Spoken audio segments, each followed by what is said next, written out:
നമ്മള് സാധാരണ ഈ ഇന്റർവ്യൂവിന് എടുക്കുന്ന സമയത്തെ നമുക്ക് ഇത്തിരി ബലംപിടുത്തം കൂടുതലാണ് പൊതുവെ ഒരു കംപ്ലൈന്റ് വന്നിട്ടുണ്ട്. അത് പരിചയമില്ലാത്ത ആളെ കാണുമ്പോഴാണ് ബലംപിടുത്തം വരുന്നതെന്ന് പറഞ്ഞിട്ടുണ്ട്. അതുകൊണ്ട് നമ്മൾ അതിൽ നിന്ന് വ്യത്യസ്തമായിട്ട് ഇപ്പൊ ഉള്ളത് കാസ്റ്റും ക്രൂ മാത്രമേ ഉള്ളൂ. ക്രൂ ആയിട്ട് ഞാനുണ്ട്, കാസ്റ്റ് ആയിട്ട് നിങ്ങളുണ്ട്. നിങ്ങളോട് എല്ലാരോടും ചോദിക്കുന്ന ഒരു ക്വസ്റ്റ്യൻ ആണ്, എങ്ങനെയാണ് ഈ ഓഡിഷനിൽ വന്നത്, എങ്ങനെയാ വന്നത്? എല്ലാരും ഓഡിഷൻ വന്നത് പ്രകാശനല്ല കേട്ടോ, ബാക്കി എല്ലാവരും കാര്യം പറയണത്. ഇവര് 5 ആളും നിങ്ങളുടെ സമയം പറഞ്ഞു. അതെ, 5 പുതുമുഖങ്ങളെ ഈ സിനിമ ലോ ആൻഡ് ഓർഡറിലൂടെ നമ്മൾ അവതരിപ്പിക്കുമ്പോൾ ഈ 5 പേരും എങ്ങനെ വന്നു എന്ന് ചോദിക്കുമ്പോൾ എല്ലാരും പറഞ്ഞ ഉത്തരം എന്താ അറിയോ? ഓഡിഷൻ വന്നു, ശാലിനിയായിരുന്നു കാസ്റ്റിംഗ് ഡയറക്ടർ, ശാലിനി വിളിച്ചു വന്നു. പക്ഷെ ഇതിന്റെ പിന്നിൽ വലിയ കഥകളൊക്കെ ഉണ്ട് ഓരോരുത്തർക്കും കേട്ടോ. ഇതിന് പേരിൽ ഭീഷണിയുണ്ട്. സിനിമ ഉണ്ടാക്കാനുള്ള കഥകളുണ്ട്. സിനിമ ഉണ്ടാക്കാനുള്ള കഥകൾ അത്യാവശ്യം ഉണ്ടല്ലേ? ഭീഷണിയുണ്ട്, കള്ളത്തരത്തിലൂടെ ഓഡിഷനിൽ വന്ന ആളുകൾ. ഞാൻ ഫസ്റ്റ് ഡേ ഓഡിഷൻ എന്ന് പറയുന്നത് അല്ല, കാസ്റ്റ് ഒക്കെ ചെയ്തു. ഞാൻ ഫസ്റ്റ് ഡേ ഷൂട്ടിന് വരുന്ന സമയത്ത് അന്ന് എനിക്ക് ഒരു 6 മണി വരെ, പുലർച്ചെ 6 മണി വരെ എനിക്ക് വേറൊരു പരിപാടി ഉണ്ടായിരുന്നു. ആ പരിപാടിയും കഴിഞ്ഞിട്ട് ഓഡിഷന്റെ ദിവസം അത് വാഗമണിലായിരുന്നു. അല്ലല്ല, ഓഡിഷൻ അല്ല, ഷൂട്ടിന്റെ ഫസ്റ്റ് ഡേ ഷൂട്ടിനാണ്. അപ്പോൾ സെറ്റിൽ എല്ലാവരും ഒരു 8 മണിയാകുമ്പോൾ എത്താൻ പറഞ്ഞു. ഞാൻ പറഞ്ഞു എനിക്കൊരു 10 മണിയാകുമ്പോൾ എത്താൻ പറ്റുള്ളൂ എന്ന് പറഞ്ഞു. അപ്പോൾ ആ സമയത്ത് എനിക്ക് 6 മണി, ഞാൻ നേരത്തെ കഴിയുമെന്ന് വിചാരിച്ചു. പക്ഷെ 6 മണി വരെ രാത്രി ആ പരിപാടി ഉണ്ടായിരുന്നു പുലർച്ചെ. അങ്ങനെ അത് കഴിഞ്ഞ് എത്തുമ്പോഴേക്കും 10 മണിക്ക് എത്താൻ പറ്റുമോ ഇല്ലയോ എന്നുള്ള ഡൗട്ടില് ശാലിനി എപ്പോ വിളിക്കാൻ, എവിടെ എല്ലാവരും എത്തിയല്ലോ, ഷനൂദിനെ കാണുന്നില്ല എന്ന് പറഞ്ഞു. ഒരു ഫോട്ടോ എടുത്ത് അയക്കുന്നു പറഞ്ഞു. അങ്ങനെ ഫോട്ടോ എടുത്ത് അയച്ചു കൊടുത്ത് വണ്ടിക്കുള്ളിൽ നിന്ന്. എന്നിട്ട് പറഞ്ഞു ഷനൂദ്, എന്നിട്ട് ഒരു മണിക്കൂറിന് ശേഷം ഷനൂദ് അഥവാ 10 മണിക്ക് എക്സാക്ട് എത്തിയിട്ടില്ലെങ്കിൽ വേറെ കാസ്റ്റിന് ഓൾറെഡി ഇവിടെ സെറ്റ് ചെയ്ത് വെച്ചിട്ടുണ്ട്, ഓക്കെ ഫിലിമിൽ ഉണ്ടാവും. ഞാനാണെങ്കിൽ വിറക്കാണെങ്കിൽ സെറ്റ്. അപ്പൊ എനിക്ക് വിമാനമല്ലല്ലോ, ട്രാഫിക് കഴിഞ്ഞിട്ട് 4 വീലുള്ള ചക്രം ഓടിച്ച് വരണ്ടേ. അതെ. അപ്പൊ എന്തോ ഭാഗ്യത്തിനൊന്ന് 10 മണിക്ക് എത്താൻ പറ്റിയില്ലായിരുന്നെങ്കിൽ വേറെ കാസ്റ്റിനെ അന്ന് സെറ്റ് ചെയ്ത് വെച്ചിട്ടുണ്ടായിരുന്നോ അതോ അത് ചുമ്മാ പറഞ്ഞതാണ്? അത് ആദ്യത്തെ സംഭവമാണോ നമ്മളെ സ്ഥിരം വിളിക്കുന്ന? അതായത് ഷൂട്ട് നമുക്കൊരു 9 o'clock 8 o'clock തുടങ്ങുന്ന ഈ 7:30 തൊട്ട് വിളിച്ച് നിങ്ങൾ എന്തേ പണി നിങ്ങൾ കളഞ്ഞു മക്കളെ. ഞങ്ങളാണ് വിഷമിച്ച് ഓടി പെടച്ച് 7:30 അവിടെ ചെന്ന് ഇങ്ങനെ നിന്ന് മേക്കപ്പ് ഓടി മേക്കപ്പ് ഇട്ടില്ലേ, കോസ്റ്റ്യൂം ഇട്ടില്ലേ, മേക്കപ്പ് ഇട്ട് കോസ്റ്റ്യൂം ഇട്ട് കഴിഞ്ഞ് ഞാൻ നോക്കുമ്പോ 9:30 പ്രകാശേട്ടൻ വരുന്നു. Hi combination scene. പ്രകാശേട്ടൻ വന്നിട്ട് 10:30 കോമ്പിനേഷൻ നിങ്ങളുള്ളൂ. നന്ദിയുണ്ടേ. സ്കൂൾ കാലം കോളേജ് കാലഘട്ടം കഴിഞ്ഞിട്ട് നമുക്കൊരു പ്രിൻസിപ്പളിന്റെ പിന്നെ ട്രിക്ക് നമ്മൾ പഠിച്ചു. എല്ലാരും 7:30 വിളിക്കും. ഞങ്ങൾ പറഞ്ഞു ചേച്ചി ഉറങ്ങിക്കോട്ടെ, ഉറങ്ങാനും തുടങ്ങി. നമ്മൾ ആദ്യം ഒരു ഡിസിപ്ലിൻ പഠിപ്പിക്കേണ്ടേ വരെ? അതെ തീർച്ചയായും. എങ്ങനെയായിരുന്നു പ്രകാശേട്ടൻ ആസ് എ ഡയറക്ടർ, എങ്ങനെയാണ് ബാക്കിയുള്ളവരെ ഡിസിപ്ലിൻ പഠിപ്പിക്കുന്നത്? ഡിസിപ്ലിൻ പഠിപ്പിക്കാന്ന് നമ്മളങ്ങനെ പഠിപ്പിച്ചിട്ട് കാര്യമില്ല. കാര്യം ഇവരുടെ അടുത്ത് പറഞ്ഞു കഴിഞ്ഞാൽ ഉള്ളില് അവര് നല്ല എന്താ പറയുന്നത് എനിക്ക് നല്ലപോലെ കേൾക്കാൻ പറ്റും. ചിരിച്ച മുഖമായിരിക്കും. ഈ ഒരു ഏജ് ഗ്രൂപ്പിനോട് നമ്മൾ ഡിസിപ്ലിൻ ഇന്നെന്ന് പറഞ്ഞാൽ നമ്മളവിടെ പോയിട്ട് പഠിപ്പിക്കാൻ നിന്ന് കഴിഞ്ഞാൽ ഒരു കാര്യമില്ല. പ്രവർത്തിച്ച് കാണിക്കേ പറ്റുള്ളൂ.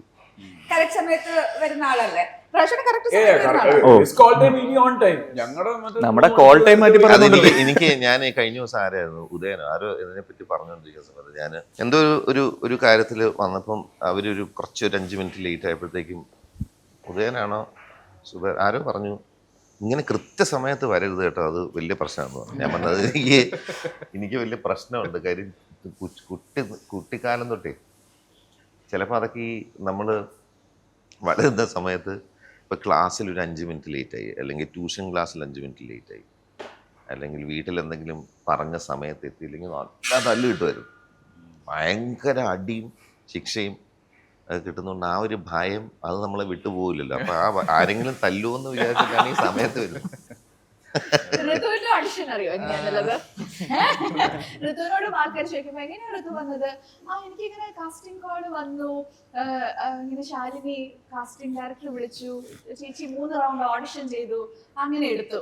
ഇങ്ങനെയാണ് എടുത്തത്. അത് അതുവരെ കറക്റ്റാണ്. ഇപ്പം എനിക്ക് തോന്നുന്നു ഷൂട്ട് 10-ാം തീയതി ഡിസംബർ നവംബർ അല്ലെ 10-ന് സ്റ്റാർട്ട് ചെയ്യാം. അതിന് മുമ്പ് ഒരു 3 ദിവസം മുമ്പേ ലുക്ക് ടെസ്റ്റ് ഉണ്ട് ഞങ്ങൾക്ക് എല്ലാവർക്കും. അപ്പം ഞങ്ങളെല്ലാവരും വന്ന് റെഡി ആയിട്ടിരിക്കുകയാണ്. ഞാൻ വന്നിരുന്നു, സജലുണ്ട്, ഷനു ഇതുണ്ട്. അപ്പൊ ഞങ്ങൾ ഇത്രയും പേരിക്കുമ്പോൾ ഷാലിനി എന്നെ മാത്രം വിളിച്ചോണ്ട് പോയി. അപ്പൊ തന്നെ എൻ്റെ നെഞ്ച് ഇടിക്കാൻ തുടങ്ങി. എന്തിനായിരിക്കും? ഞാൻ അപ്പുറത്തോണ്ട് ഇരുത്തിട്ട് ചോദിച്ചു, നീ എന്താ ചെയ്തത്? ഇത്രയും ദിവസം വെയിറ്റ്, ഞാനന്ന് വെയിറ്റ് കുറവാണ്. അല്ല, അതിനു മുൻപ് ഓൾറെഡി ഈ ഓഡിഷൻ വിളിക്കുന്ന സമയത്തെ സാറ്, രഞ്ജിത്ത് സാർ അറിയാലോ, രഞ്ജിത്ത് സാർ ഒരു കഥാപാത്രം മനസ്സിൽ വെക്കുമ്പോൾ കൃത്യമായിട്ട് അറിയാം അയാളുടെ ഹൈറ്റ് ഇത്ര വേണം, അയാളുടെ വെയിറ്റ് ഇത്ര വേണം, അയാൾ ഇങ്ങനെ നോക്കണം, അയാളുടെ ബാക്ക്ഗ്രൗണ്ട് ഇതായിരിക്കണം. അതുകൊണ്ട് തന്നെ ആ ജീവിതത്തിലൂടെ വരുന്നതുകൊണ്ട് ഇയാളുടെ ലുക്ക് മൊത്തത്തിൽ ഇങ്ങനെയായിരിക്കണം. അപ്പം ഈ അരുൺ അയ്യപ്പൻ എന്ന് പറയുന്ന ഒരു ചെയ്യുന്ന കഥാപാത്രത്തിന് കൃത്യമായി പറഞ്ഞിട്ടുണ്ടായിരുന്നു, ഈ കഥാപാത്രത്തിന്റെ കഥാഗതിയിൽ ആളുകൾക്ക് ആ മുഖത്തോട് ഇഷ്ടം തോന്നണം. അപ്പൊ അതിന് വേണ്ടിയിട്ട് നല്ല ചിരിയായിരിക്കണം ഒന്ന് പറഞ്ഞത്. പിന്നെ ചിരിക്കുമ്പോ ഒരു കണ്ണുകളിൽ ആ ചിരി കാണണം, കണ്ണുകളിൽ ഒരു ക്യൂട്ട്നെസ് വേണം. ഈ രണ്ടാണ് ആദ്യം എവിടെ അപ്പൊ അവിടെ പരിചയപ്പെട്ടില്ല.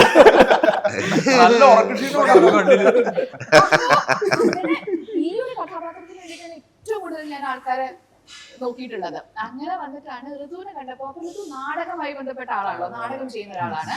നാടകം ചെയ്യുന്ന ആൾ, പിന്നെ അഭിനയത്തിന് ആദ്യം വേണ്ടത് കോമൺ സെൻസ് ആണ്. അപ്പൊ നാടകം ചെയ്യാന്ന് അല്ലെ, കോമൺ സെൻസ് ആണ് അഭിനയിക്കാനുള്ളവർക്ക് ആദ്യം വേണ്ട സാധനം എന്ന് എനിക്ക് തോന്നിയില്ല. അപ്പൊ ഋതു നാടകം ചെയ്യുന്ന ആളാണ്.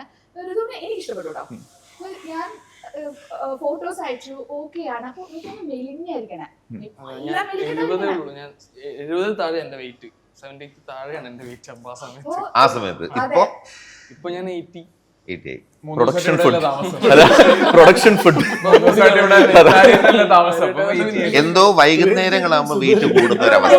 വൈകുന്നേരങ്ങളാകുമ്പോ വെയിറ്റ് കൂടുന്നു, പിന്നെ രാവിലെ ബ്രേക്ക്ഫാസ്റ്റിലും വെയിറ്റ് കൂടുന്നതായി കാണപ്പെടുന്നുണ്ട്. അതെ, അപ്പൊ ഇതുപോലെ മെലിഞ്ഞായിരിക്കണത്. അപ്പൊ ഞാൻ ഇതിനുള്ളവർക്ക് ഒരു കാര്യം ചെയ്യാൻ, ഉദയേട്ടനും രഞ്ജിത്ത് സാറും ഇങ്ങനെ സ്ഥലത്ത് എന്തൊന്ന് പോയി കാണണം.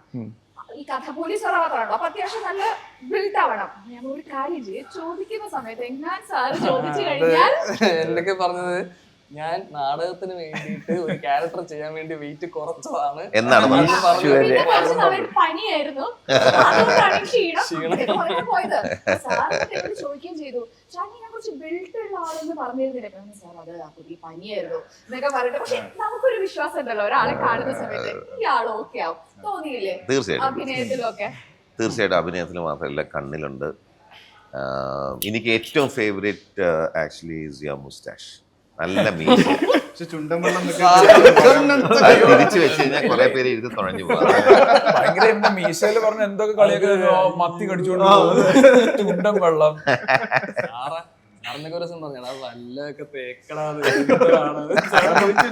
ക്യാമറ വെക്കുന്ന സമയത്ത് ഈ മീശ ഇങ്ങനെ പൊന്തി നിൽക്കുന്ന കാരണം അതിന്റെ ഷാഡോ ക്യാമറ ടീമിന് ഭയങ്കര ബുദ്ധിമുട്ടായിരുന്നു പിടിക്കാൻ.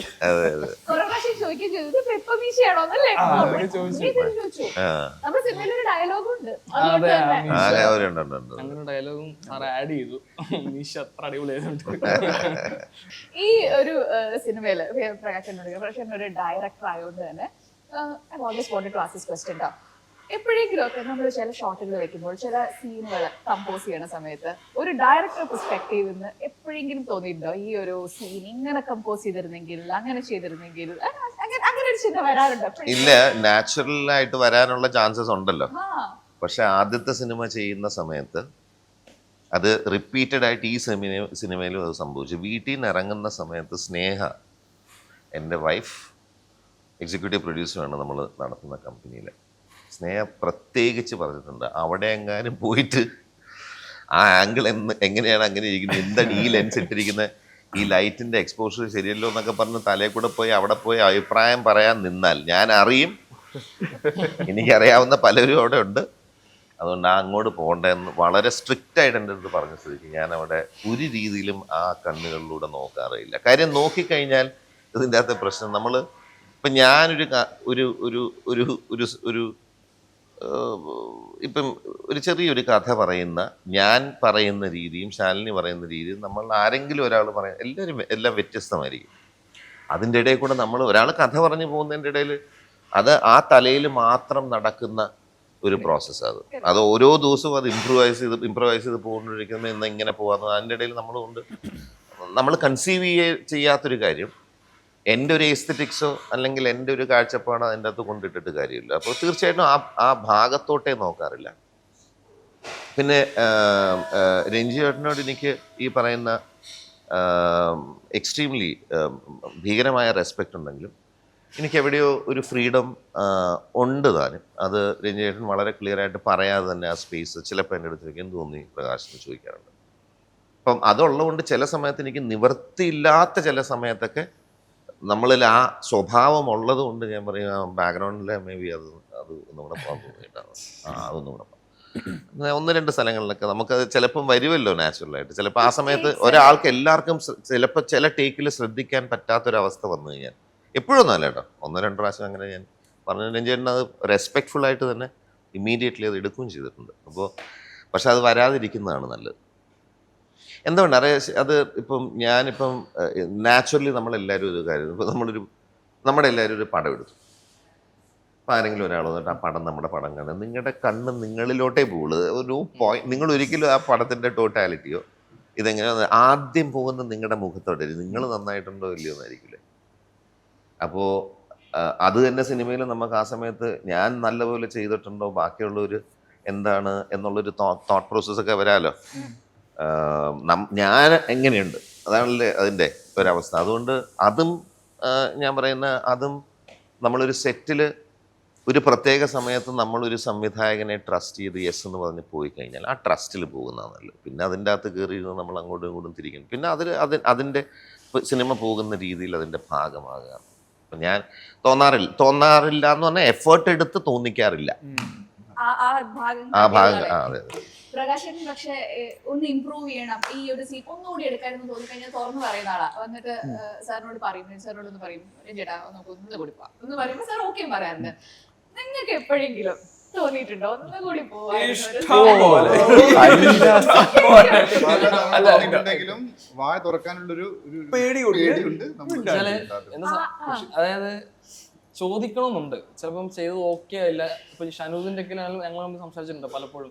ആഗ്രഹമുണ്ട് ചോദിക്കാൻ, പക്ഷെ ചോദിച്ച് വാങ്ങിച്ചിട്ട് അത് തന്നെയാണ് ചെയ്തു വെക്കുന്നത്. അതെ.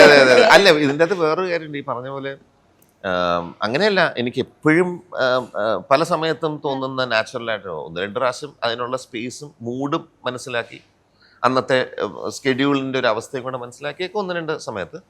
പക്ഷെ റിയാലിറ്റി ഞാൻ പറയട്ടെ, അതെനിക്ക് തോന്നുന്ന എല്ലാവർക്കും ഉണ്ടാവും. ഞാൻ പല ആക്ടേഴ്സിൻ്റെ അടുത്ത് ഞാൻ അതിനെപ്പറ്റി ചോദിക്കാറുണ്ട്. കഴിഞ്ഞ സിനിമയിലും ഈ സിനിമയിലും നമ്മളിതെല്ലാം കഴിഞ്ഞിട്ട് നമ്മൾ ആ സ്പേസിൽ ഷൂട്ടിംഗ് നടക്കുന്ന സമയത്ത് അങ്ങോട്ട് പെർഫോം ചെയ്ത് പോവല്ലേ, ഇത് കഴിഞ്ഞ് തിരിച്ച് വണ്ടിയിൽ ഹോട്ടലിലോട്ട് തിരിച്ച് പോകുന്ന വഴിക്കായിരിക്കും അപ്പോഴായിരിക്കും ഒരു ബെറ്റർ ഐഡിയ തലയിൽ വരിക. ഞാനത് ഡെലിവർ ചെയ്തതിന് ശേഷം ആ പോസ് ഇട്ടിട്ട് ഞാൻ എന്തെങ്കിലും ചെയ്യും. എല്ലാ ഷോട്ടിലും ഞാൻ ഫുൾ എൻ്റെ തലയിൽ കൂടെ റിവൈൻഡ് ചെയ്ത് പോയിട്ട് ഡിപ്രഷനിലാണ് ഉറക്കം. കഴിഞ്ഞ സിനിമയിലും അങ്ങനെയായിരുന്നു. ഒരു ഷോട്ട് പോലും ഇഫ് യു ആസ്ക് മീ ഞാൻ കംപ്ലീറ്റ് സാറ്റിസ്ഫാക്ഷൻ അതെനിക്ക് തോന്നുന്ന ആർക്കും ഉണ്ടാവില്ല. And in a way it's good, because I think അത് മാത്രം കൊണ്ടല്ലേ നമ്മൾ. പക്ഷെ ആ സമയത്ത് തോന്നാത്തത് പിന്നീട് തോന്നി. പിന്നീട് നമുക്ക് ഒരു ടേക്കും കൂടെ അങ്ങോട്ട് എടുത്തിരുന്നെങ്കിൽ അത് ഇടായിരുന്നെന്നൊക്കെ തോന്നും. അപ്പോഴത്തേക്കും ലൈറ്റ് കൂടെ അതിന് വിട്ടേക്കണം. എനിക്ക് 2 തവണ ഒരു സംഭവം പറ്റി. ഒന്ന് ആക്സിഡന്റലി ഇതിനിടയ്ക്ക് നമ്മൾ കുറെ ഇന്നായി കഴിഞ്ഞല്ലോ. അപ്പൊ ആക്സിഡന്റ് തിരിച്ചപ്പോ സാർ അത് 1 more ഇങ്ങനെ ഞാൻ കൈപൊക്കി പറയുകയും ചെയ്തു. അവിടെ ഇരിക്കുന്ന ആരെന്ന് എനിക്ക് മനസ്സിലായല്ലോ. ഞാൻ ഇങ്ങനെ വിറക്കി. അപ്പൊ സാറ് പറഞ്ഞു നിനക്ക് വേണമെങ്കിൽ ഒന്നും കൂടി പൊക്കോന്ന് പറഞ്ഞു. അങ്ങനെ പറ്റി പോയിട്ടുണ്ട്. പക്ഷെ അങ്ങനെ വന്നാലും വീണ്ടും വണ്ടിയിൽ പോകുമ്പോൾ അതിലും എന്തെങ്കിലും ചെയ്യായിരുന്നു. ഓഫ് കോഴ്സ് ചേട്ടാ, ഞാൻ ഇവിടുന്ന് നേരെ പോയാണ് ഖലീഫ ജോയിൻ ചെയ്തത്. അപ്പൊ ഖലീഫ ജോയിൻ ചെയ്തിട്ട് രാജ്ചേട്ടനായിട്ട് ടോക്ക് ടു ലോട്ട്. അപ്പൊ ഞാൻ രാജ്ചേട്ടനോട് ഞാൻ നൈസായിട്ട് ചോദിച്ചു, ചേട്ടാ ഇങ്ങനെ വരാറുണ്ടോ? ഇപ്പം എപ്പോഴാണ് ഈ തോട്ട് മാറുന്നത്? അതായത് നമ്മൾ ഒരു തവണയും കൂടി ചെയ്തിട്ടുണ്ടെങ്കിൽ അല്ലെങ്കിൽ ഇതിനേക്കാളും ബെറ്റർ ആയി ചെയ്യായിരുന്നു, അത് തലയിൽ ഭയങ്കര കിടന്നിട്ട് എന്നെ എഫക്ട് ചെയ്യുന്നുണ്ട് ചേട്ടാ, നമ്മൾ പെർഫോം ചെയ്യുമ്പോൾ എപ്പം മാറും എന്ന് പറഞ്ഞാൽ പുള്ളി പറഞ്ഞു അത് മാറത്തില്ല, അത് മാറിയാൽ നീ ഒരു നല്ല നടന്നു പോകത്തില്ലെന്ന് പറഞ്ഞു. So like nice. അപ്പോൾ അതെല്ലാവർക്കും ഉണ്ട്, വളരെ എക്സ്പീരിയൻസ്ഡ് ആയിട്ടുള്ള രാജാനബാദ് ലെജൻസിനും ഉണ്ട്. ആൻഡ് ഈസ് ലൈക്ക് അത് മാറത്തില്ല, അത് മാറിയാൽ എല്ലാം കഴിഞ്ഞ് നടനില്ല. അത് നിന്റെ തോട്ട് മാറി നിനക്ക് ഇതിലും ബെസ്റ്റ് ടേക്കില്ല എന്ന് വിചാരിക്കാൻ പറ്റത്തില്ല. അങ്ങനെ പറ്റിയാൽ നീ ഒരു നല്ല നടനാവില്ല. അപ്പൊ ആ തോട്ടമുള്ളത് നല്ലതാ, എനിക്കും ഉണ്ട് നിനക്കും ഉണ്ട് എന്ന് പറഞ്ഞ് എന്നെ കാം ഡൗൺ ചെയ്തായിരുന്നു. നമുക്കത് തോന്നാറുണ്ടെങ്കിലും നമ്മളത് എടുത്തിട്ട് ഓക്കെ എങ്ങനെയാണെന്നൊക്കെ ചിന്തിച്ചിരിക്കും. പക്ഷേ നമ്മൾ സജ്ജൽ അങ്ങനെയല്ല കേട്ടോ. നമ്മൾ തിരിച്ച് റൂമിലേക്ക് പോകുന്ന സമയത്ത് വണ്ടിയിലായിരിക്കും പുള്ളി ഇങ്ങനെ ഇരിക്കുന്നുണ്ടാവും, ഇങ്ങനെ മറ്റേ ഫ്രണ്ട്സിൽ ജയറാം ലാസ്റ്റ് ഇരിക്കുന്നുണ്ടാവും. എന്താ നോക്കും അതല്ലാതെ നേരത്തെ ടേക്ക് അത് ഇങ്ങനെ എടുത്തിരുന്നെങ്കിൽ, അത് ഇങ്ങനെ ഞാൻ ചെയ്തിരുന്നെങ്കിൽ, അത് അങ്ങനെ ആക്കിയിരുന്നെങ്കിൽ കുറച്ചുകൂടി നന്നായി എന്നടാ ശരാന്ന് പറഞ്ഞ ഡിപ്രഷൻ അടിച്ചിരിക്കുന്നുണ്ടോ.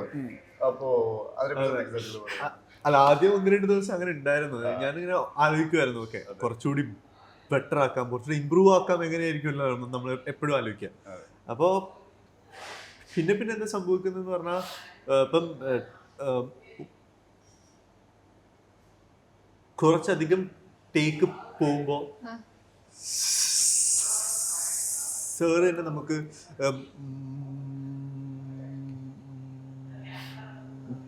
മോണിറ്ററിൽ നമുക്ക് കാണാം. കാണിച്ചു തരാറുണ്ട്.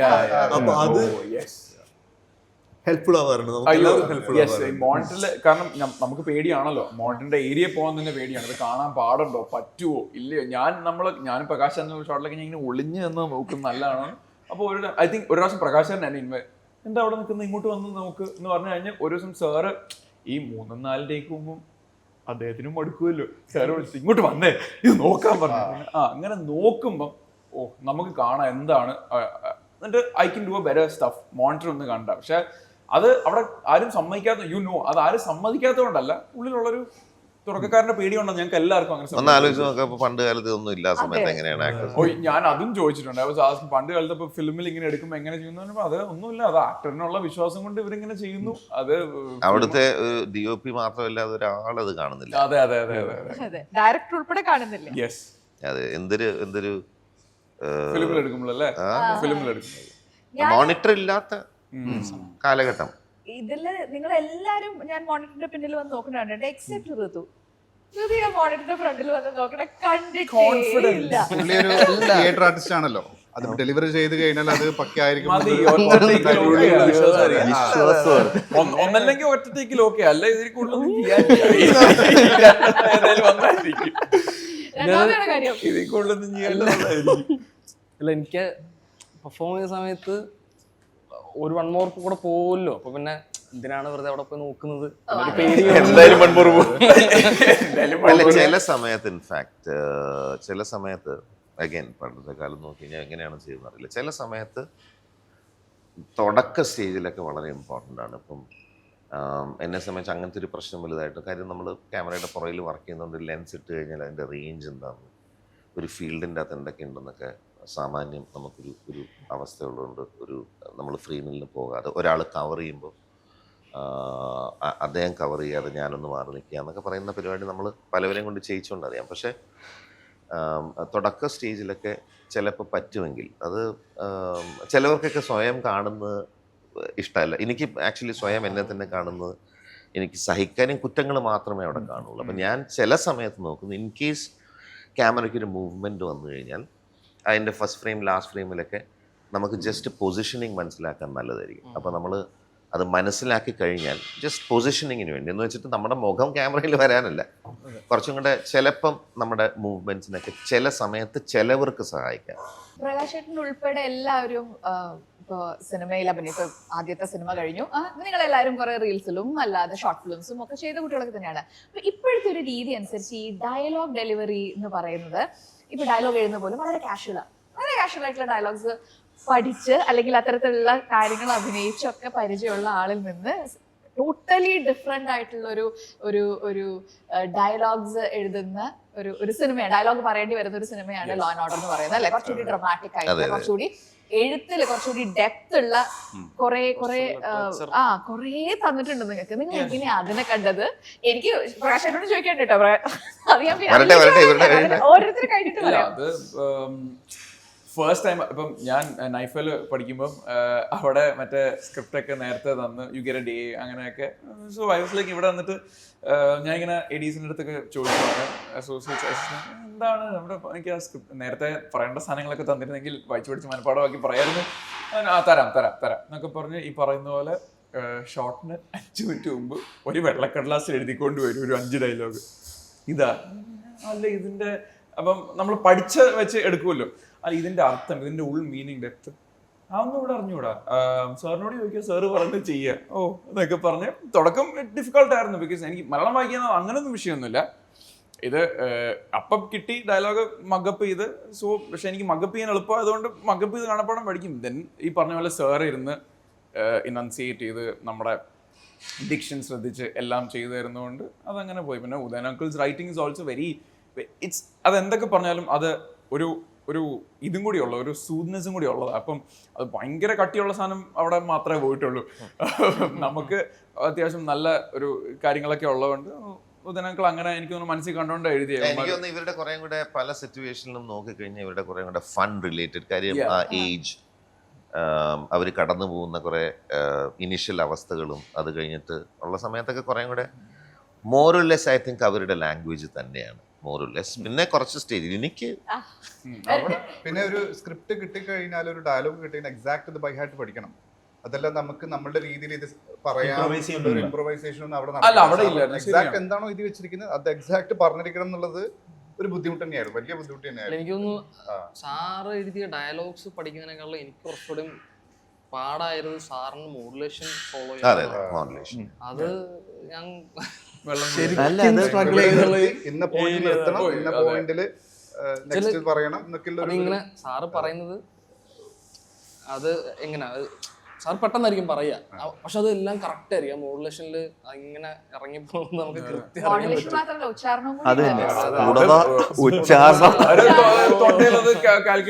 നീ അവിടെ പോണം, നീ അവിടെ പോണം, നമ്മളങ്ങനെ പറയുമ്പോൾ എന്താ കോപ്പായി കാണിക്കുന്നത്. നമ്മള് ഷൂട്ടിന്റെ സമയത്ത് അങ്ങോട്ട് എന്താ പറയാ എസ്കേപ്പ് ചെയ്ത് പോയെങ്കിലും ഡബിന്റെ സമയത്ത് നമ്മൾ പിടിച്ചു. അവിടെ ഉച്ചാരണത്തില് അവിടുന്ന് വെള്ളം കുടിച്ചു.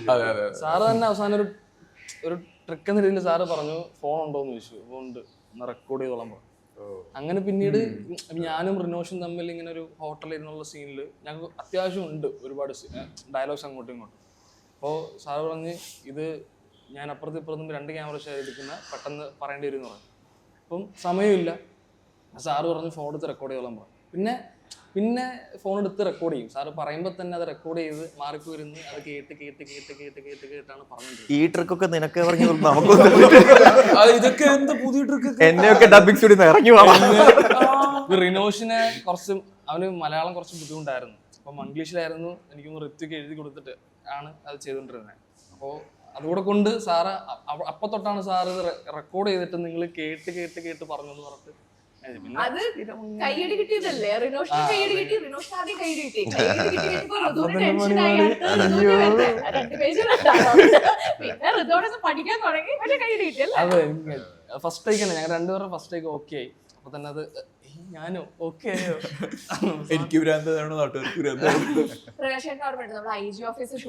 അയ്യോ അത് ഞാൻ എന്റെ ജീവിതത്തെ ഞാൻ മാറ്റി. എനിക്ക് ആ സ്ക്രിപ്റ്റ് കിട്ടുന്നത് എന്റെ കയ്യിലോട്ട് പ്രിന്റഡ് കോപ്പി വരുന്നത് just 2 minutes before. എഞ്ചിനീയറിന് എടുക്കാന്ന് പറഞ്ഞിട്ട് എന്റെ അടുത്ത് ആക്ച്വലി എന്നെ ഇൻഫോം ചെയ്തത് through the team that entry മാത്രമേ ഉള്ളൂ. ഇന്നലെ പറഞ്ഞ പോലെ എൻട്രി കഴിഞ്ഞിട്ട് എല്ലാരും നിൽക്കുകയാണ് ഇങ്ങനെ എന്നെ നോക്കിയിട്ട്. ഞാൻ വായിച്ചു തുടങ്ങിയിട്ടില്ല. ഡയലോഗ് പറഞ്ഞോളൂ പ്രകാശ് എന്ന് പറയുന്നുണ്ട്. എവിടെ അത് 10 pages ഉണ്ട്. അത് കോമഡി അതല്ല. അപ്പൊ പ്രകാശ് ചേട്ടൻ ഡയലോഗ് പഠിച്ചിട്ട് കഷ്ടപ്പെട്ട് പറഞ്ഞോണ്ടിരിക്കുമ്പോ നമുക്ക് കാണാൻ ഓർത്തിട്ടൊക്കെ പറയുന്നത്. അതെ, അപ്പൊ ഞാൻ ഇങ്ങനത്തെ സിറ്റുവേഷനിൽ ഓർക്കാൻ തന്നെ ആ സമയത്ത് നാച്ചുറലായിട്ട് ഇതിൽ മാത്രമല്ല കഴിഞ്ഞ സിനിമയിലും ഉണ്ടായിരുന്നു. എനിക്ക് മാത്രം ഡയലോഗുള്ളതും ബാക്കി 3 പേരും വെറുതെ കാറിയിരിക്കുന്നതും ഇതേപോലത്തെ 4-5. ആ സമയത്ത് ഡയലോഗ് മറന്നിരിക്കുക. അടുത്ത എങ്ങോട്ടെന്ന് പോലും അടുത്തിരിക്കുന്നത് ലാലേട്ടനെ പോലത്തെ ആൾക്കാരാ. അവരൊക്കെ പെർഫോം ചെയ്തുകൊണ്ടിരിക്കുന്നുണ്ട്. അത് കഴിഞ്ഞ് എൻ്റെ അതുവരെ പ്രശ്നങ്ങളൊന്നുമില്ലായിരുന്നു തലേ ദിവസം വരെ. പക്ഷേ ഇത് വൺ ഓഫ് ദി ബിഗ്ഗസ്റ്റ് സീനായിരുന്നു. അപ്പം ഈ പറയുന്ന ഇൻ ബിറ്റ്വീൻ അത് കഴിഞ്ഞിട്ട് എനിക്കറിയാം ഇനി 4 പേരും കൂടെ പറഞ്ഞു തീർക്കണം. പക്ഷെ കോണ്ടെക്സ്റ്റ് ഒക്കെ അറിയാം. പക്ഷെ അടുത്ത തുടങ്ങുന്ന ആദ്യത്തെ വാക്ക് പോയി. പിൻ ഡ്രോപ്പ് സൈലൻസില്ല കാണുന്നത്. സാരമില്ല എന്നൊക്കെ പറഞ്ഞ് ഇത് ആ വാക്ക് കിട്ടിയാ പോകും. സാരമില്ല.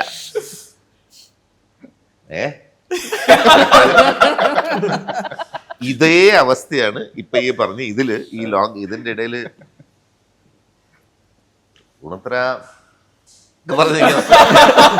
അത് മാത്രല്ല, അത് കഴിഞ്ഞിട്ട് അപ്പൊ ഒരു വിധത്തിൽ പറഞ്ഞൊപ്പിച്ചു കേട്ടോ. അപ്പൊ ഞാൻ നോക്കുന്ന സമയത്ത് ഇപ്പുറത്തിരുന്നിട്ട്, അതായത് പ്രകാശേട്ടന് 2-3 പേജ് ഇരുന്ന് പറഞ്ഞുകൊണ്ടിരിക്കുന്ന സമയത്ത് ഞാൻ നോക്കുമ്പോ രജി സാർ പെട്ടെന്ന് ഒരു പേന പേപ്പർ എടുത്തേക്ക് വന്നു. ഞാൻ അടുത്ത പേനയും പേപ്പർ കൊണ്ട് നോക്കുമ്പോ ഉദയേട്ടനും രഞ്ജി സാറും കൂടി ഇരുന്നിട്ട് എഴുത് അടുത്ത ഇത് ഇത്രയും അപ്പൊ ഇത് മുഴുവൻ അതായത് ഇത് കഴിഞ്ഞിട്ട് ഇത് മുഴുവൻ ഞാനൊരു പോയിന്റിൽ നിന്ന് വേറെ പോയിന്റിൽ വരണം, ആ പോയിന്റിൽ ഇന്ന കാര്യങ്ങൾ പറയണം, അത് കഴിഞ്ഞ് ഇതിന്റെ നടുക്ക് വരും, ആ നടുക്ക് വന്നിട്ട് അതിന്റെ ടോൺ മാറും, ടോൺ മാറി പിന്നെ അടുത്തിരിക്കുന്ന ആളോട് ഫുള്ളി വേറെ ലെവലിലുള്ള ടോണിൽ ആ പേജ് തീർത്ത് തിരിച്ചിവിടെ വരുമ്പോഴത്തേക്കും ഞാൻ അവിടുന്ന് പോണം. ഇത് മുഴുവൻ കഴിഞ്ഞപ്പോഴത്തേക്കും വെരി ഗുഡ്. അങ്ങനെയാണ് പ്രകാശിന്റെ ഇടയിൽ. അപ്പൊ ഇതിന്റെ ഇടയിൽ ഒരു ഞാൻ ജീവിതത്തിൽ ഇതുവരെ ഉപയോഗിക്കാത്ത 2 വാക്കുകളുള്ള 2 ലൈനും കൂടെ അതും കൂടെ ചേർത്തോളാൻ പറഞ്ഞു ഇവിടെ തൊട്ട് തുടങ്ങാൻ. ഒന്ന് ആലോചിച്ച് എക്സ്ക്യൂസ് മീ, എനിക്ക് 1/2 മണിക്കൂർ പോലും കിട്ടിയിട്ടില്ലത്. ഈ വേറെ വർഷം എന്ന് പറഞ്ഞാൽ നമ്മുടെ ജീവിതത്തിൽ ദൈനംദിന ജീവിതത്തിൽ ഉപയോഗിക്കാത്ത കുറെ വാക്കുകൾ ഞാൻ ആദ്യമായിട്ട് ഈ സാധനത്തിനകത്ത് കണ്ടുവരുന്നത്. ഇതൊക്കെ ഇതിന്റെ അർത്ഥം എന്താ അതും ചോദിക്കാൻ പേടി. പിന്നെ ഉദയനാക്കൾ ഉള്ളതായിരുന്നു എനിക്ക് അവിടെ ഏറ്റവും. ഞാൻ ഈ ഉദയനാക്കൾ വിളിക്കുന്നത് ബിക്കോസ് എനിക്ക് നേരത്തെ മുൻപ് അധികം പ്രായമുണ്ടല്ല, അധികം എന്നോട് എന്ത് വഴക്കാരെന്ന് പറയാൻ പറ്റേ അവരഭിമാനമൊക്കെ പോകുമ്പോൾ ഞാൻ ഉദയനാക്കൾ വിളിക്കാൻ നേരത്തെ അവര് പോകുമ്പോഴെങ്കിലും ഉദയേട്ടാന്ന് വിളിക്കണം. ഉദയനാക്കള് ഞാൻ ഇവിടെ നടന്നുള്ള എനിക്ക് ഭയങ്കരമായിട്ട് ഏറ്റവും അടുപ്പം തോന്നി. Is very cute on sets also. Teddy bear പോലെ എവിടെയെങ്കിലും ഇങ്ങനെ മാറിയിരിക്കുന്ന കാണാം. ഒരു ഒറ്റ തവണ ഞാൻ ഉദയനാക്കളുടെ ഒരു ഡൾ ഫേസിലോ അല്ലെങ്കിൽ ഒരു ഇതിലോ ഞാൻ കണ്ടിട്ടില്ല. എപ്പോഴും ഒരു ഇങ്ങനെ ചിരിച്ചുകൊണ്ടിരിക്കും, ഒരു ഭയങ്കര ക്യൂട്ടാണ് കാണാൻ. അപ്പൊ അവിടെ ഉദയനാക്കളായിട്ടുള്ള ഞങ്ങളിങ്ങനെ ബന്ധപ്പെട്ട് അപ്പം ഉദയനാക്കളാണ് ഈ സ്ക്രിപ്റ്റ്. അപ്പം ഞാനും പാപ്പിയും കൂടെ ഡിസ്കസ് ചെയ്ത് നിജാദും കൂടെ ഡിസ്കസ് ചെയ്തായിരുന്നു. അപ്പം നമുക്ക് സിനിമയ്ക്ക് മുന്നേ ഉദയനാക്കളുടെ സിനിമകൾ എഴുതിയ സിനിമകൾ എന്ന് പറഞ്ഞാൽ നമുക്ക് എല്ലാവർക്കും ഓർമ്മ ദിലീപേട്ടൻ്റെ പടങ്ങൾ, പിന്നെ പോക്കിരി രാജ, 2020 എല്ലാം ആ ഫൺ നമ്മളിപ്പോഴും നമ്മൾ ചൈൽഡ്ഹുഡ് മേക്ക് ചെയ്ത പടങ്ങൾ ഉദയനാക്കൾ എഴുതിയേക്കുന്നത്. അപ്പം ഞാനും പാപ്പി അതൊക്കെ കണ്ട് പ്രകാശ് ചേട്ടൻ്റെ ഒരു സീനിന് മുന്നെയാണ് ഇതൊക്കെ. ഞങ്ങൾ ആ പിറ്റേ ദിവസം വീട്ടിൽ ഇരുന്ന് 2-3 ഉദയനാക്കൾ സിനിമ കണ്ട് ഭയങ്കര ലൈറ്റ് ഹാർട്ടഡ് അമേസിങ് സ്ക്രിപ്റ്റ് ആയിരിക്കും പ്രകാശന് കൊടുക്കാൻ പോകുന്നതെന്നൊക്കെ പറഞ്ഞ് ചെന്നപ്പം ഞങ്ങൾ കാണുന്ന വെട്ടിക്കെട്ട് ഡയലോഗുകളൊക്കെ ഇതെന്താ ഇത് ഉദയനാക്കളുടെ പുതിയ പരിപാടിയാന്നൊക്കെ പറഞ്ഞ് എഴുതി അത് പ്രകാശന്റെ തലയിൽ പോയി. നമുക്ക് വിഷയമില്ലല്ലോ, ഇവരുടെ ആണെന്ന് ഇവര് വിചാരിച്ചിരിക്കുമ്പോ ഉദയനാരാമോൻ അപ്പൊ ഞങ്ങള് ഇച്ചിരി കൂടെ പണി കൊടുത്തേക്കാം എന്റെ ഇടയിൽ നമുക്ക്. അപ്പം അടുത്ത് ഞാൻ നിജാദും പറഞ്ഞു എടാ നമുക്ക് ഓക്കെ നമുക്ക് എന്തെങ്കിലും ചെറിയ സാധനം വരും. അപ്പൊ ദേ വരുന്ന അടുത്ത ഞാൻ എന്റെ 25 വയസ്സ് ഇതുവരെ കേൾക്കാത്ത കുറെ വാക്കുകളുമായിട്ട് ഞങ്ങൾ ചോദിച്ചു. എന്റെ അമ്മോ, ഇതൊന്നുമില്ല. എനിക്ക് ഉദയേട്ടന്റെ ഇതിലും ഭയങ്കര കോമഡി തോന്നിയൊരു സാധനം എന്താ പറയുക, നമ്മുടെ പാട്ടിനകത്ത് എഴുതി വെച്ചിരുന്ന പ്രകാശ് സാറിനെല്ലാം പ്ലാൻഡ് ആയിരുന്നു. ബാക്കി എല്ലാവരും ബോണ്ടിങ്ങും നമ്മൾ ബോണ്ട് ചെയ്യുന്ന ആക്ടിവിറ്റീസ് ആ പാർട്ടി കണ്ടു കഴിഞ്ഞാൽ മനസ്സിലല്ലോ. ഞാൻ നോക്കിയപ്പം ഒരു ദിവസം ഇരുന്ന് റീല് കണ്ടുകൊണ്ടിരിക്കുക. അപ്പൊ കളറിപ്പൈറ്റ് പ്രൊഡ്യൂസറിന്റെ കളറിക്കാരെ അറേഞ്ച് ചെയ്തു. അയ്യോ അങ്ങനെയല്ല, റീല് കണ്ടോണ്ടിരിക്കുമ്പോഴേ ഒരു കള്ളനോട്ടം ഉണ്ട്. ഇങ്ങനെ നോക്കിയിട്ട് നിജാദ് ഡോൺ ഇങ്ങ വന്നേടാ നിനക്കൊക്കെ കളരി അറിയോ? ചുമ്മാ ചോദിക്കും നിനക്കൊക്കെ കളരി MMA ഒക്കെ അറിയോ? തള്ളാലോ. പിന്നെ ഞാൻ ഞാൻ കളരിയാണ്. പ്രേമ കളരിക്കാരും MMA ഒക്കെ ഓരോ റീലാണ് ഒരു കുതിരയെ കണ്ടു. കുതിരനെ കണ്ടിട്ട് അപ്പം ഈ ട്രിക്കിൽ വരുമ്പോ സജൽ നിനക്ക് കുതിര ഓടിക്കാൻ അറിയാലോ. അപ്പൊ തള്ളും ചെറുതായിട്ടൊക്കെ. പ്രേമ 5 കുതിര, വെള്ളക്കുതിര. ആ പാട്ട് സീനിൽ നിങ്ങൾ ഒരു 5 വെള്ളക്കുതിര കണ്ടിട്ടുണ്ടാവും. അതെനിക്ക് മറക്കാൻ പറ്റാത്തൊരു ദിവസം എന്ന് പറയുന്നത് കഥകൾ കേട്ടിട്ടുണ്ട്. അന്ന് എനിക്ക് കടിച്ചില്ലേ? എനിക്ക് കടി കൊണ്ടു, കുതിര കടിച്ചു.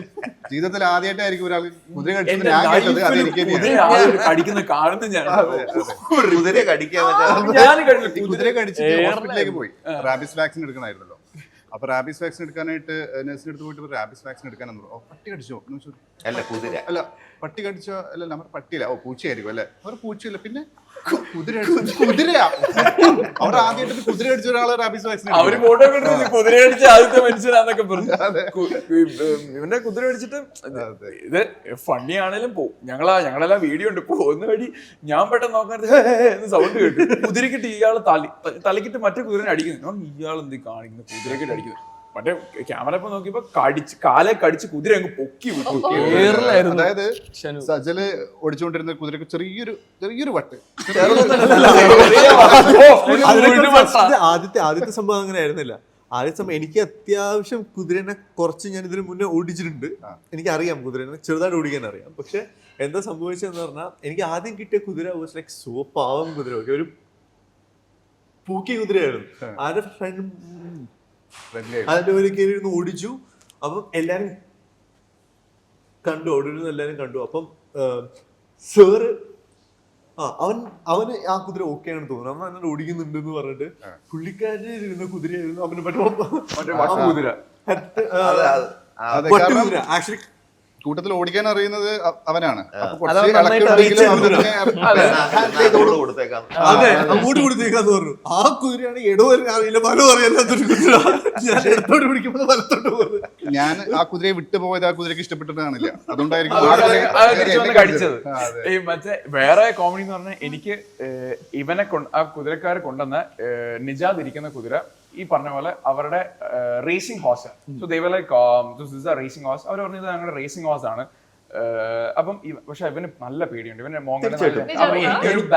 ഒരു കുഴപ്പമില്ല.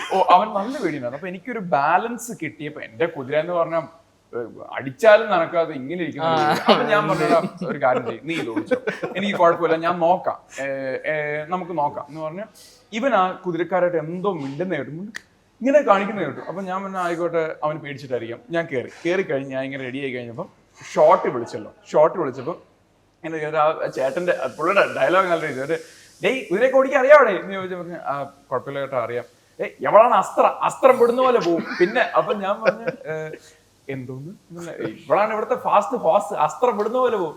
ഞാൻ പറഞ്ഞു ചേട്ടാ എനിക്ക് അത്രയൊന്നും ഓടിക്കാൻ അറിയില്ല, എങ്ങനെയാണ് ഇത് ചെയ്യേണ്ടത്, എങ്ങനെയാണ്, how do you take this forward, എങ്ങനെയാണ് ചെയ്യേണ്ടതെന്ന് വെച്ചാൽ പറഞ്ഞു അതിന്റെ വയറ്റത്തിട്ട് ഇങ്ങനെ ചവിട്ടിയാൽ മതി എന്ന് പറഞ്ഞു. അപ്പൊ ഞാൻ പറഞ്ഞു ആയിക്കോട്ടെ എന്ന് പറഞ്ഞു. ഈ കുതിരയുടെ വയറ്റത്ത് ഞാൻ തൊടുമ്പോൾ ഇതിങ്ങനെ ഫ്രസ്ട്രേറ്റഡ് ആവുക. എല്ലാം കഴിഞ്ഞ് ടേക്കിന് മുമ്പ് ആ ചേട്ടൻ വന്നിട്ട് പറയാ, സൂക്ഷിച്ച് ചവിട്ടണേ, അവള് പ്രഗ്നന്റ് ആണ്. എന്റെ പൊന്നെ എന്ന് പറഞ്ഞ ആക്ഷൻ വിളിച്ച് എനിക്ക് ഒരു ചവിട്ടി ഓട്ടിട്ട് ഈ പറഞ്ഞ പോലെ അസ്ത്രം വിടുന്ന പോലെ ഒറ്റ പോക്ക് ഈ കുതിര എന്നെ കൊണ്ട് പോയി. പാണ്ടിപ്പടലിൽ ദിലീപേട്ടൻ പോകുന്ന ഞാൻ പോവാ. ക്യാമറയും കഴിഞ്ഞു ഒരു റൗണ്ട് ഒക്കെ അടിച്ച എന്തോ ഭാഗ്യത്തിന് അത് തിരിച്ചു വന്നു. ഓടിച്ചോടിച്ചോടിച്ച് ലാസ്റ്റ് സജൽ കുതിരയെന്ന് വീണു. എന്നിട്ട് സജലിനെ ആ കുതിര ഓടിച്ചു. എന്നിട്ടാണ് സാറ് കട്ട് പറഞ്ഞത്. അവൻ ഓടി, അവൻ ആ ഏരിയന്നേ ഓടി. പറ്റുന്നത് ഓടുന്ന പോലെ കുതിരനെ വിട്ടിട്ട് ഓട്ടോ. അല്ല, ഉദയേട്ടന് പ്രത്യേക നന്ദി എന്നെ അറിയിക്കണം. ഉദയനങ്കളിനും ഉദയനങ്കളുടെ ആൽഗോറിതത്തിനും 1000 അതാണ് ഇത്രയും പറ്റിച്ചത്. ഞങ്ങൾ എക്സ്പീരിയൻസ് അല്ലേ ഇതൊക്കെ. വേറൊരു സിനിമയിൽ പോണ സമയത്ത് നിങ്ങൾക്ക് പറയാലോ, കളരി അറിയോ, പിന്നെ ചെയ്തിട്ടുണ്ട്, കുതിര അറിയോ,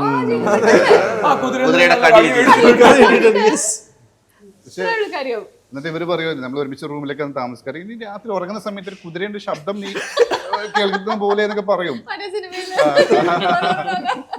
നേരത്തെ ഉദയന്റെ കാര്യം പറഞ്ഞപ്പോൾ ഞാൻ കഴിഞ്ഞ ദിവസം പറയുന്നത്, എൻ്റെ ഒരു സീനിൽ ഉദയം വന്ന് പോകുന്നുണ്ട്.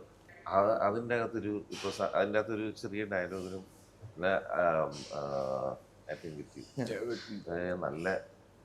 നല്ല ഇടിവെച്ച് കൊടുക്കണം കേട്ടോ പറഞ്ഞത്. സാധാരണ അങ്ങനെയാണല്ലോ നമ്മൾ നല്ല ഇടിവെച്ച് കൊടുക്കണം. ഒരു വൾണറബിൾ ആയിട്ടുള്ള ഒരു അച്ഛൻ പറയുമ്പോൾ, ഒരു ഇന്നസെൻസ് ഉള്ള ഒരു അച്ഛൻ പറയുന്നത് നമുക്ക് ഭയങ്കര ക്യൂട്ടായിട്ട് തോന്നുന്നൊരു മൊമെന്റ് ഉണ്ടായിരുന്നു. അങ്ങനെയല്ല അദ്ദേഹം പറഞ്ഞിരിക്കുന്നത്. ഭയങ്കര കിട്ടിക്കഴിഞ്ഞാൽ തന്നെ ഇങ്ങനെയാണല്ലോ സംസാരിക്കുന്നത്. ഇങ്ങനെ നല്ല അത് നമുക്ക് വല്ലാത്ത സ്നേഹം തോന്നുന്ന ഒരു അച്ഛൻ. അതായത് സാധാരണ നമ്മളിത് പറഞ്ഞാൽ നമ്മൾ ഇടിവെച്ച് എടാ പറയുന്നതിന് നല്ല ഇടി വെച്ച് കൊടുക്കണം. ഈ ഉദയനക്കളുടെ ഈ ഞാൻ പാപ്പിയോട് പറഞ്ഞു, എനിക്ക് ഈ സിനിമയിൽ ഏറ്റവും എനിക്ക് ഇഷ്ടപ്പെട്ട സോ കോൾഡ് ഒരു എൻട്രി എന്ന് പറയുന്നത് ഉദയനക്കളുടെ. ബിക്കോസ് അദ്ദേഹത്തിന് കാണാനും ഒരു പള്ളിയിൽ അച്ഛൻ ഒരു ഭയങ്കര ഒരു ചൈതന്യമുള്ള വെരി ക്യൂട്ട് പേഴ്സൺ. അപ്പൊ ഇങ്ങനെ ക്യൂട്ട് ആയിട്ട് ഞാൻ പറഞ്ഞു, പാപ്പി എനിക്ക് ഭയങ്കര ആഗ്രഹമാണ് ഉദയനക്കളോട് സീൻ ചെയ്യണം. ഈ പറഞ്ഞ പോലെ പ്രകാശേട്ടൻ പറഞ്ഞ പോലെ മോനെ നല്ല ഇടി വെച്ച് അങ്ങനെയല്ല, അതിൻ്റെ അകത്ത് ഭയങ്കര ലാളനയും നല്ല അടി വെച്ച് കൊടുക്കണം കേട്ടോ. ഭയങ്കര ക്യൂട്ട് സീനായിരുന്നു. ബിക്കോസ് ഈ സോ ആപ്റ്റ് ഒരു വള്ളിയിലച്ഛൻ അതിനകത്ത് ഭയങ്കര രസമായിരുന്നു കാണാൻ. നിങ്ങൾക്ക് ആർക്കെങ്കിലും ഒക്കെ സാർ അഭിനയിച്ച് കാണിച്ചു തന്നിട്ടുണ്ടോ? എനിക്ക് അവിടെ ഓടി നടക്കുന്ന ആളായതുകൊണ്ട് ഞാൻ അത് കണ്ടിട്ടില്ല. പക്ഷെ ആർക്കെങ്കിലും, കാരണം മോഡുലേഷൻ ഓരോരുത്തർക്കും പറഞ്ഞു തരുന്നത് ഞാൻ കണ്ടിട്ടുണ്ട്. എനിക്കൊരു സീനിൽ അഭിനയിച്ച് കാണിച്ചു തന്നിട്ടുണ്ട്. ഞാൻ ഫിറോസ് എന്ന് പറയുന്ന ഒരു ക്യാരക്ടറാണ് ഇതിൽ ചെയ്തിരിക്കുന്നത്. അപ്പോൾ ഫിറോസ് ഒരു സിഗരറ്റ് വിളിച്ചിട്ട് വീഡിയോ കോൾ എല്ലാവരും ചെയ്യുന്നൊരു സാറിൻ്റെ ഒരു, അപ്പോൾ സാറ് വന്നിങ്ങനെ കാണിച്ചു തരുന്നു, ഇങ്ങനെ സിഗരറ്റ് വലിച്ചിട്ട് കാണിച്ചിട്ട് ഒന്ന് ഊതിയിട്ട് തിരിഞ്ഞു വന്നിട്ട് സർ സർ എന്ന് പറയുന്നൊരു സാധനം. പക്ഷെ ആ സമയത്ത് എൻ്റെ ആ ദിവസം വലത്തെ വശത്ത് എഴുന്നേൽക്കേണ്ടത് ഞാൻ ഇടത്ത വശത്ത് എഴുതിയിട്ടുണ്ടോ എന്ന് അറിയില്ല. ആ ദിവസം ഫുള്ള് പോക്കായിരുന്നു, ഒന്നും മനസ്സിലാവുന്നുണ്ടായിരുന്നില്ല. ഒന്ന് കഴിഞ്ഞ് ടേക്ക് കഴിഞ്ഞ് 2 കഴിഞ്ഞ് തെറി കേട്ട് 3-ാമത്തേന് തെറി കേൾക്കാൻ തുടങ്ങി. അപ്പോൾ എന്നിട്ട് അവസാനം സാറ് പറഞ്ഞു സിഗരറ്റ് വേണ്ട, നോക്കിയിട്ട് സർ സർ എന്നുള്ള മാത്രമായി. കാരണം സിഗരറ്റ് നല്ലൊരു സീനായിരുന്നു, അത് ഷോർട്ടായിരുന്നു. പക്ഷെ അത് സിഗരറ്റ് പിന്നീട് ഒഴിവായിട്ട് സാറ് വന്ന് കാണിച്ചു തന്നിട്ടും എനിക്ക് പറ്റുന്നില്ല. പിന്നെ അത് വെറും സർ മാത്രമായിട്ടുള്ളൊരു സീനായി മാറിയിട്ടുണ്ടായിരുന്നു എനിക്ക്. ഉണ്ട് സാർ, എനിക്കും കാണിച്ചു തന്നിട്ടുണ്ട് ഡയലോഗ്സ് ഇങ്ങനെ പറഞ്ഞിട്ട്. അത് ഒരു നമ്മുടെ വെരി ഫസ്റ്റ് സീൻ പ്രകാശന്റെ നമ്മളോട് ഉള്ള സീൻ സാർ എന്നോട് ഒന്ന് പറഞ്ഞ് ഇങ്ങനെ ചെയ്യും. സോ അത് ഇങ്ങനെ അത് തന്നെ നിന്ന് കോപ്പി ചെയ്യുന്ന അത് കുറെ എളുപ്പമായിട്ടുണ്ട്. സാറിന്റെ മോഡുലേഷൻ സാർ ഡിക്ഷൻ ഒക്കെ പറഞ്ഞു തരുന്ന പോലെ അതും സാർ ഇടയ്ക്ക് വളരെ അപൂർവമായി സാർ അഭിനയിച്ച് കാണിക്കും. അല്ലെങ്കിൽ അവിടെ നമ്മൾ ചെയ്യുന്നത് എനിക്ക് സാറ് കാണിച്ചത് ഒരു സീനിൽ സ്റ്റേഷനിലിരിക്കുന്ന സീനാണ്. അപ്പൊ എന്റെ എൻട്രി എടുത്തോണ്ടിരിക്കുന്നത്. അപ്പൊ ഞാൻ ആ കസേരയിൽ പോയി ഇരുന്നിട്ട് ഒരു ആക്ടിവിറ്റി ചെയ്യണം. സാറ് മീശ വിരിക്കാൻ പറഞ്ഞു. ഞാൻ എത്ര പിരിച്ചിട്ടും ശരിയാവുന്നില്ല. അവസാനം സാറ് വന്നിട്ട് മീശ പിരിച്ച് കാണിച്ചു തന്നു, എങ്ങനെ വേണം പിരിക്കാൻ. സാറ് എങ്ങനെ പിരിച്ച് കാണിച്ചു തന്നപ്പോ സാറ് മീശ പിരിച്ച് കാണിച്ചു തന്നിട്ടുണ്ട്. മോഹൻലാൽ സാറിനെ കൊണ്ട് മീശ പിരിപ്പിച്ച ആളാണ് ഈ സാർ. ഈ മീശ പിരിച്ച കാര്യം പറഞ്ഞപ്പോൾ എനിക്ക് ഒരു ഇമ്പോർട്ടന്റ് കാര്യം പറയാനുണ്ട്. സാർ ഒരു പ്രാവശ്യം ഒരു സാധനം വന്ന് കാണിച്ചു തന്നു. യുനോ ബോബി അങ്കിൾ സിനിമയിലുണ്ട്. അപ്പൊ അദ്ദേഹം ഒന്നാമത് പാവം തുടക്കത്തിന്റെ എന്നെ റീലേക്ക് കാണിക്കുക, കണ്ടോടാ മോനെ എന്നെ ഇങ്ങനെ ചവിട്ടി എന്നെ വലിച്ചിറക്കി, അപ്പൊ ഇവിടെ ഒടിയോ നോക്കിയും കണ്ടൊക്കെ ചെയ്തേക്കണേ. ഞാൻ പറഞ്ഞു പ്രകാശേട്ടൻ ചവിട്ടുന്നു, ഞാൻ പിടിക്കുന്നു. ഫസ്റ്റ് ഷോട്ട് ഞാൻ താഴെ ഇട്ടു, അദ്ദേഹത്തിന്റെ ഡിസ്കിന് എന്തോ പറ്റി. സെക്കൻഡ് ഷോട്ടും പറഞ്ഞു സാരമില്ല മോനെ, ഇതിനകത്തെങ്കിലും നീ ചെയ്താന്ന് പറഞ്ഞ് അടുത്ത ഒരു ചവിട്ട് പുള്ളിയുടെ റിബ് ഒടിഞ്ഞു. പ്രകാശേട്ടൻ്റെ ഒരു ഇടിയും കിട്ടി, എൻ്റെ ഒരു ചവിട്ടും കിട്ടി. ഇങ്ങനെ തളർന്നു കുത്തിയിരിക്കുക. അപ്പൊ അത് കഴിഞ്ഞിട്ട് സാറ് പറഞ്ഞു എനിക്ക് എൻ്റെ കയ്യിൽ നിന്ന് പോയി, ബിക്കോസ് എനിക്ക് ഹേർട്ട് ചെയ്തു, അദ്ദേഹത്തിന് ഹേർട്ട്, എനിക്ക് ഭയങ്കര വിഷമമായി. അപ്പൊ അത് കഴിഞ്ഞിട്ട് ബോബി അങ്കിൾ ഇങ്ങനെ പ്രകാശേട്ടൻ്റെ കയ്യിൽ മറ്റേ അഴയിലൊക്കെ ഇങ്ങനെ വിരിച്ചേക്കുന്ന പോലെ ഇങ്ങനെ കിടക്കുക. സാർ വന്നിട്ട് പറഞ്ഞു അടുത്ത ഷോട്ട് എന്ന് പറഞ്ഞു ഡോൺ നീ ചെല്ലുക, ചെന്നിട്ട് അവന്റെ കരണം നോക്കി പറഞ്ഞാൽ കൊടുക്കണം. ഇത്തരം ചെയ്ത് അടിയുടെ ആഘാതത്തിൽ അവന്റെ കണ്ണാടി തെറിച്ച് പോകണമെന്ന് പറഞ്ഞു. സാർ എനിക്ക് യു റിമെമ്പർ 5 ടേക്കായി 6 ടേക്ക് എനിക്ക് പേടിച്ചിട്ട് പറ്റുന്നില്ലെന്ന് പറഞ്ഞപ്പോ സാറ് മൈക്ക് താഴ്ചിട്ട് ഓടി വന്നിട്ട് ഇവിടെ ശ്രദ്ധിക്കുന്ന ഒറ്റയടി കണ്ണാടി ഞാൻ നോക്കുമ്പോ പറന്ന് ആ പറമ്പിൽ ചെന്ന് ഇങ്ങനെ അടിക്കണം എന്ന് പറഞ്ഞപ്പോ രഞ്ജിയേട്ടാ അത് കൊണ്ടു ചിലപ്പോ കൊള്ളും. നടുവൊടിഞ്ഞ് റിബൊടിഞ്ഞ് മറ്റേ അഴയില് മറ്റേ ഉണക്കത്തുണി ഉണക്കാനിട്ട പോലെ ഇങ്ങനെ കിടക്കും. അപ്പോഴാ പറഞ്ഞ മോനെ പയ്യെ അടിക്കാനായിട്ടാ, നീ ഇങ്ങനെ തട്ടി എനിക്ക് പറ്റുന്നില്ല, ടെൻഷൻ ആവുക, ഞാൻ ഒന്നാമത് ഹേർട്ട് ചെയ്തല്ലോ. അപ്പോഴാ ഇറങ്ങി വന്നിട്ട് ഒറ്റയടി അടിച്ചിട്ട് ഇങ്ങനെ അടിക്കണം. പറ്റത്തില്ല സാർ, ആ ചിലപ്പോ കൊള്ളേണ്ടി വരും എന്ന് പറഞ്ഞ് ബോബി അങ്കിള് പറയും നോക്കി അടിച്ചില്ല എന്റെ അവിടെ ഇങ്ങനെ നമുക്ക് ടെൻഷൻ അടിച്ചിങ്ങനെ ഇരിക്കും. ബോബിങ്ങളെ വെച്ചിട്ട് എടാ മോനെ ഇങ്ങ് വന്നേടാ, എന്താ ബോബിങ്ങൾ നോക്കി അടിച്ചില്ലെങ്കിൽ വീട്ടിൽ കയറി ഞാൻ പറഞ്ഞു. അത് വീണ്ടും ടേക്ക് വിളിക്കാൻ അയ്യോ ബോബിയുടെ തനതായ ശൈലിയിൽ തളർന്നിരിക്കുമ്പോഴും അതിന്റെ ഇടയ്ക്ക് ഭീഷണി, ഞാൻ വീട്ടിൽ കയറി പിന്നെ ഞാൻ വേറെ നോക്കത്തില്ല, നോക്കി അടിച്ച് ദേഹം നൊന്താ ഇവിടെ ഇട്ട് തീർത്തിട്ടേ ഞാൻ പോകും. അല്ല ഇപ്പൊ നമ്മളിരുന്ന് ചിരിക്കുക, ആ സമയത്ത് ടെൻഷൻ ആണല്ലോ അല്ലേ. ഓരോരുത്തർക്കും ഇഞ്ചുറി പറ്റുക അല്ലെങ്കിൽ എന്തെങ്കിലും പറ്റുമോ എന്നൊക്കെ. ഇപ്പൊ ഈ കുതിരയുടെ കടി കൊള്ളുക, ഇതൊക്കെ അന്ന് ഇത് സംഭവിക്കുന്ന സമയത്ത് നമ്മളെല്ലാവരും ഓടുകയല്ലേ, എന്താ ചെയ്യാ, നെക്സ്റ്റ് ഷോട്ട് വേണ്ടതല്ലേ എന്നുള്ള. ഇപ്പൊ പറയുമ്പോ ചിരി. ഈ 10-90 ദിവസം നമ്മൾ ഷൂട്ട് ചെയ്തിട്ട് ശരിക്കും പറഞ്ഞാൽ നമ്മളെല്ലാരും ഒരുമിച്ച് എല്ലാരും തന്നെ ഉണ്ടായിരുന്നല്ലോ 10-90 ദിവസം. ആർക്കും അങ്ങനെ നിങ്ങളൊക്കെ തന്നെയായിരുന്നില്ലേ ഏറ്റവും എനിക്ക് കുറച്ച് ഗ്യാപ്പുകൾ ഉണ്ടായിരുന്നു, ഒരു ചെറിയ ഗ്യാപ്പേ ഉണ്ടായിരുന്നുള്ളൂ. പക്ഷെ കമ്പാരിറ്റീവ്ലി ഈ സിനിമയിൽ അഭിനയിച്ച എല്ലാവരുടെയും ഒരു ഡ്യൂറേഷൻ നോക്കുന്ന സമയത്ത് ഈ 6 പേരും തന്നെയാണ് ഏറ്റവും കൂടുതൽ ദിവസം ഉണ്ടായിരുന്നത്. സോ ഓൾ ദീസ് 90 ഡേയ്സ് കഴിഞ്ഞ് ഷൂട്ട് കഴിയാറായി എന്നൊക്കെ പറയുമ്പോ ഇത് തുടങ്ങിയപ്പോ ഉണ്ടായിരുന്ന നിങ്ങളുടെ ഒരു റിലേഷൻഷിപ്പും ഇത് ടുവേർഡ്സ് ദ എൻഡ് എങ്ങനെയായിരുന്നു വ്യത്യാസം? കേക്കട്ടെ, എങ്ങനെയാ ബോണ്ടിങ്? തല്ലുണ്ടായോ? നമുക്കറിയില്ലല്ലോ, ഞങ്ങള് ഒന്നും ഉണ്ടായിട്ടില്ല. ഒരു ഈഗോ ക്ലാഷസോ അല്ലെങ്കിൽ ഒരു കോമ്പറ്റീഷൻ സാറ് പറഞ്ഞൊരു, എനിക്ക് നല്ല ഓർമ്മയുണ്ട്, രഞ്ജിസറും ഉദയേട്ടനും പറഞ്ഞൊരു കാര്യമാണ്, നിങ്ങൾ തമ്മിൽ ഉള്ള ഒരിക്കലും ഒരു ഈഗോ ക്ലാഷ്, ഈ പറഞ്ഞ പോലെ ഈഗോ എന്ന് പറയുന്ന സാധനം എല്ലാവരും തമ്മിൽ ഹെൽപ്പ് ചെയ്യുന്നതായിട്ടേ കണ്ടിട്ടുള്ളൂ. Obviously, I think the unity was വളരെ വിസിബിൾ ആയിരുന്നു actually, and it's good bunch of യങ്സ്റ്റേഴ്സിൻ്റെ ആ ഏജും, പിന്നെ അത് മാത്രമല്ല എനിക്കൊന്ന് ഈ സിനിമയിൽ ഓൾസോ വളരെ ഭയങ്കര ഡിഫിക്കൽട്ടില്ല കുറേ പേരുള്ളൊരു സിനിമയിൽ ബാലൻസ് ചെയ്യാന്ന് പറയുന്നത്. എനിക്ക് തോന്നുന്നത് എല്ലാവർക്കും, ഞാൻ കണ്ടെടുത്തോളം എഡിറ്റ് കണ്ടെടുത്തോളം എല്ലാവർക്കും അവരുടേതായിട്ടുള്ള ഡെപ്ത് ഉണ്ട്, അതിന് ബാക്ക്ഗ്രൗണ്ട് ഉണ്ട്, ഈക്വലി ഇമ്പോർട്ടൻ്റ് ആയിട്ടുള്ള റോളുകളുമുണ്ട്. Not an easy thing at all അല്ലേ. സോ അതിനുള്ള വകുപ്പില്ല, പക്ഷേ I think generally they are also very sweet boys. അതായിരുന്നു പറഞ്ഞിട്ടുണ്ടായിരുന്നത്. അതായത് നിങ്ങൾ തമ്മിൽ കോംപ്ലിമെന്റ് ചെയ്യുന്ന ഒരാൾക്ക് പറ്റിയില്ല എന്നാണെങ്കിൽ, അതായത് ഒരാളുടെ ഈ ചില സിനിമകളിൽ നമ്മൾ കാണാറുള്ളതാണ്, ഇപ്പം കാസ്റ്റിംഗ് ചെയ്യുന്നത് കൊണ്ടും അല്ലെങ്കിൽ ഡയറക്ഷൻ സൈഡിൽ നിൽക്കുന്നതുകൊണ്ടൊക്കെ ഈ എനിക്ക് സ്ക്രീൻ സ്പേസ് കുറഞ്ഞോ അവന് കൂടിയോ ഞങ്ങളൊക്കെ ഒരുമിച്ച് ഞങ്ങൾ ചിന്തിച്ചിട്ടുമില്ല. അങ്ങനെ ഒരു റിഫ്റ്റ് ഉണ്ടായിട്ടില്ല. എല്ലാം തുടക്കം ഒരു ചെറിയ കാമറാഡറിയിൽ തുടങ്ങി. when we ended, I think we are one of the closest friends. I got a lot of close friends from here. I'm sure they reciprocate the same feeling too. Audition വന്ന അന്ന് മുതൽ നമ്മളെല്ലാവരും ജെല്ലായതാണ്. അപ്പോൾ ഓഡീഷൻ അന്ന് മുതൽ അതിന് ശേഷം ഓരോരോ ഒത്തുകൂടാറുണ്ട്, എല്ലാവരും പുറത്ത് പോവാറുണ്ട്, ഒബ്സർവേഷൻസ് ചെയ്യാൻ പോവാറുണ്ട് അന്ന് മുതൽ. അപ്പോൾ ആസ് ആക്ടേഴ്സ് നമ്മളെല്ലാവരും ഈ ഒരു ഓപ്പർച്യൂണിറ്റി ഒരുപാട് ആഗ്രഹിച്ച ആൾക്കാർ. ഒരുമിച്ച് തെറിയും വഴക്കും കേൾക്കുമ്പോൾ കുറെ ഇടിയും കൊള്ളുമ്പോൾ അതങ്ങനെ ആയി പോകുന്നു. അതിനകത്ത് പിന്നെ ഈഗോ ഇല്ല. വേറെ ആരും ഇല്ലല്ലോ അവിടെ. വേറെ ഒന്നും പറയാടാ, നിനക്ക് എത്ര കിട്ടിയോ, എനിക്ക് 4, അങ്ങനെയൊക്കെ പറഞ്ഞു. നിനക്ക് നിന്നെ നീ ഇടിയറ്റോ, ഞാനൊന്ന് പൊട്ടൻ, അങ്ങനെയൊക്കെ പറഞ്ഞു. പിന്നെ മറ്റൊരാൾക്ക് ഇടിയിട്ട് ചീത്ത വിളി കേൾക്കുന്ന സമയത്ത് നമ്മൾ കളിയാക്കി ചിരിക്കാൻ തുടങ്ങും. അപ്പൊ അതൊക്കെ ഓപ്പോസിറ്റിലുള്ള ആൾക്കാർ ഒരിക്കലും അതൊരു ആവുന്ന ഒരു രീതിയിലായിരുന്നില്ല. നമ്മൾ സ്കൂളിൽ ഫ്രണ്ട്സ്, അല്ലെങ്കിൽ വീട്ടിലൊരാള്, അല്ലെങ്കിൽ ജ്യേഷ്ഠൻ അനിയൻ, ആ ഒരു എന്താ ഒരു ബ്രദർഹുഡ്, ഒരു ഫ്രണ്ട്ഷിപ്പ് അവിടെ ഉണ്ടായിരുന്നു. ഞങ്ങക്ക് ഇദ്ദേഹം മറ്റേ കോച്ചിങ് ഒക്കെ ഉണ്ടായിരുന്നു. അതായത് എന്തെങ്കിലുമൊക്കെ ഉണ്ടെങ്കിൽ ചെറിയ പുള്ളി നന്നായിട്ടാണ് സംസാരിക്കും. ഈ പറഞ്ഞ പോലെ ഷനൂദാണ് നന്നായിട്ട്, എടാ നിങ്ങൾ അങ്ങനെ ട്രൈ നോക്കുന്നൊക്കെ പറഞ്ഞ് ഞങ്ങൾ പറഞ്ഞു ഒരു ദിവസം ഷനൂദിനങ്ങ് തോന്നി ഞാൻ കൊള്ളാം തോന്നിയിട്ട് പടത്തിന്റെ അവസാന ഘട്ടങ്ങളിലേക്ക് എത്തിയപ്പം ഷനൂദിന് ഒരു ദിവസം തോന്നി. കാരണം അന്നുള്ള രീതികളൊന്നും അല്ല കേട്ടോ. പുള്ളി അന്ന് വരെ ഇങ്ങനെ മറ്റേ എടാ നീ ഇങ്ങനെ ട്രൈ നോക്കി, ഒരു ദിവസം കസേര ഇട്ടിരിക്കും, ഇങ്ങനെ ഇരിക്കുക, ഇങ്ങനെ വന്നിട്ട് നിങ്ങളെല്ലാവരും ബാ എന്ന് പറഞ്ഞപ്പോൾ വന്നിട്ട് നിങ്ങളുള്ള നടനെ, ഇന്നത്തെ VKP സാറായിട്ടുള്ള സീനായിരുന്നു, നിങ്ങളുള്ള നടനെ ഈ സമയത്ത് നീയൊക്കെ വളരെ നാച്ചുറൽ ആയിട്ടുള്ള കാര്യങ്ങൾ നിങ്ങളൊക്കെ എപ്പോഴും ഇടുന്ന സാധനങ്ങളാടാ തിരിച്ചും മറിച്ച് വിടുന്നത്. വെറൈറ്റി ട്രൈ ചെയ്യും. നിന്റെ ഡയലോഗ് എന്താ? എന്റെ ഡയലോഗ് അടിച്ച് കാരണം ഞാൻ വിളിക്കും. നീ ഒന്ന് പറഞ്ഞേ. അടിച്ച് കാരണം ഞാൻ വിളിക്കും. ഏതൊരു നടൻ ചെയ്യുന്ന സില്ലി.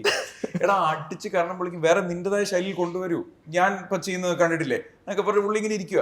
എന്നിട്ട് സ്റ്റേക്ക് വിളിച്ച് ഓരോരുത്തർക്കും നിജാദിനെ വിളിച്ചിട്ട് നിജാദ് നിന്റെ ഡയലോഗ് എന്താ, അളിയതിന് എന്താ ചെയ്യണ്ടേ, നീയൊക്കെ സീസൺ പോലും ആയില്ല എന്നൊക്കെ ചോദിച്ചിട്ട് കൊണ്ടുപോയി VKP സാറിന്റെ എടുത്തുകൊണ്ട് ഇദ്ദേഹത്തിനൊരു വലിയ ഡയലോഗുണ്ട്. സാറ് പുതിയ പൊറോട്ടയ്ക്ക് കുഴയ്ക്കുന്ന പുതിയ മാവ് കണ്ടുപിടിച്ചെന്ന് അറിഞ്ഞല്ലോ, അപ്പൊ അത് ഞങ്ങളോട് നിന്ന് പ്രാക്ടീസ് ചെയ്യുന്നുണ്ട്. സാറ് പുതിയ പൊറോട്ടയ്ക്ക് കുഴഞ്ഞ മാവ് കണ്ടല്ലോ എന്നൊക്കെ പറഞ്ഞ് പുള്ളി അവിടെ പ്രാക്ടീസ് ചെയ്യുന്നു. കൊള്ളാം. പിന്നെ ഷനൂദിന്റെ മോട്ടിവേഷനിൽ അപ്പൊ ഫസ്റ്റ് ഡയലോഗ് ഷനൂദിന്, പിന്നെ ഞാനും നിജാദും ഇവനും ഇങ്ങനെ നിൽക്കുവാണ്.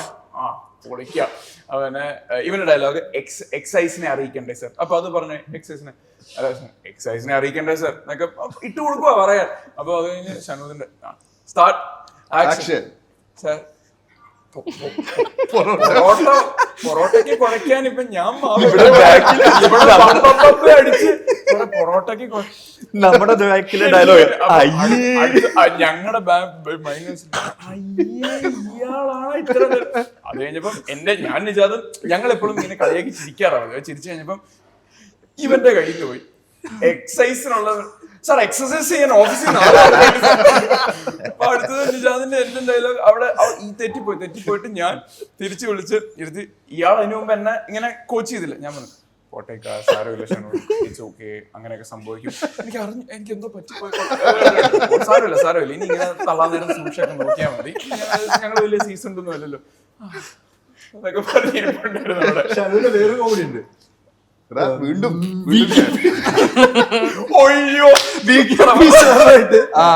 കോമ്പിനേഷൻ സീക്വൻസ് ആണ്. അപ്പൊ VKP സാറിന്റെ ക്യാരക്ടറിനെ പുള്ളിക്കാരൻ പുഷ് ചെയ്തിട്ട് നമ്മുടെ വണ്ടിയിൽ കേട്ടണം. ജീപ്പിന്റെ ഉള്ളിലോട്ട് ഞാൻ മാത്രമല്ല ഞങ്ങൾ 3 പേര്. അപ്പൊ ഞാനാണ് പിടിക്കേണ്ടത്. ആണ്. അപ്പൊ ഷനുവിന് പുള്ളിക്കാരൻ്റെ അടുത്ത് എങ്ങനെയാണ് ഇത് റെസ്പെക്ട് ഉണ്ട്. അപ്പൊ ഷനു പുള്ളിക്കാരൻ്റെ അടുത്ത് വിട്ട് ജോഷു ആണേ സാറേ ജോഷുവായിട്ട് കണ്ടോട്ടെ ജോഷുവായിട്ട് കണ്ടോട്ടെ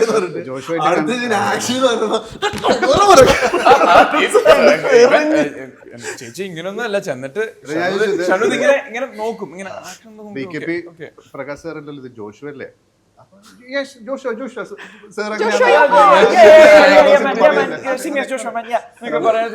സാറേ ഞാൻ ജോഷുവായിട്ട് കണ്ടോട്ടെ കുഴപ്പമൊന്നുമില്ലല്ലോ എന്ന് പറയുന്നത്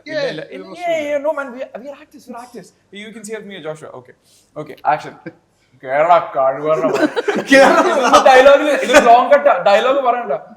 ഞാൻ പൂച്ചനെ കൊണ്ടുപോയി അകത്തേക്ക് ഇട്ട് കഴിഞ്ഞപ്പം അതെന്താ സംഭവം വെച്ചാൽ അത് ചോദിച്ചില്ലായിരുന്നെങ്കിൽ നമ്മൾ ശരിക്കും പിടിച്ച് ഉള്ളിൽ രഞ്ജിത് സാറിന് ഇപ്പം വഴക്കുള്ളൂ.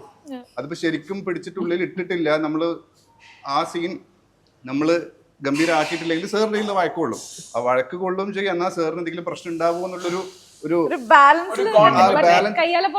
തേങ്ങ പോലെയാണ് ആ BKPയുടെ കാര്യം പറഞ്ഞപ്പോൾ ഒരു കാര്യം ആലോചിച്ചു. BKP വന്ന ഒരു ദിവസമുണ്ട്, ലൊക്കേഷനിൽ ആദ്യം വരുന്ന ദിവസം എൻ്റെ ഒരു സീൻ എടുത്തുകൊണ്ടിരിക്കുക, ഹോസ്പിറ്റൽ സീൻ. അപ്പം അന്ന് മുഴുവൻ മിക്ക വേണ്ട, ഞാൻ നേരത്തെ വരാം, അവിടെ നടക്കുന്ന എന്താണൊക്കെ കാണാലോ എന്നൊക്കെ പറഞ്ഞിട്ട് രാവിലെ വന്ന് ലൊക്കേഷനൊക്കെ കഴിഞ്ഞിട്ട് ഹോസ്പിറ്റലിലെ സീനെല്ലാം കഴിഞ്ഞ് നമ്മൾ ഹോസ്പിറ്റലിൽ നടന്നു പോകുന്നതും പിന്നെ അത് കഴിഞ്ഞിട്ട് പിന്നെ അവിടെ ആംബുലൻസിൽ കയറ്റി കൊണ്ടുപോകുന്ന സീനുകളൊക്കെ ഉണ്ടല്ലോ. അപ്പം എൻ്റെ കഴിഞ്ഞിട്ട് ഞാൻ വൈകുന്നേരം തിരിച്ച് റൂമിലോട്ട് വണ്ടി ഓടിച്ച് പോവാം. ഞാൻ എൻ്റെ തന്നെ വണ്ടി ഓടിച്ച് പോകാം. BKP പറഞ്ഞ് ഞാനും വരാം, BKPക്ക് നാളെ ഉള്ളൂ.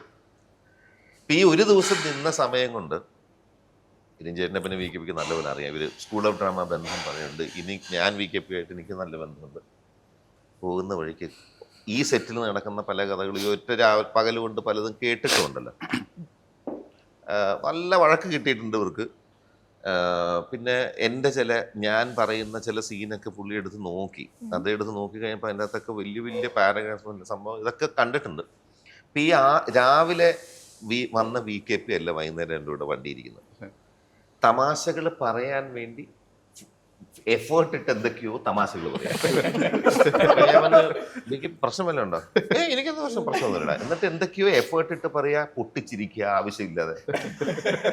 അങ്ങനെ ഞാൻ പറഞ്ഞത് ഇത് എനിക്കറിയാം BKPയുടെ പ്രകൃതവും രൂപവും.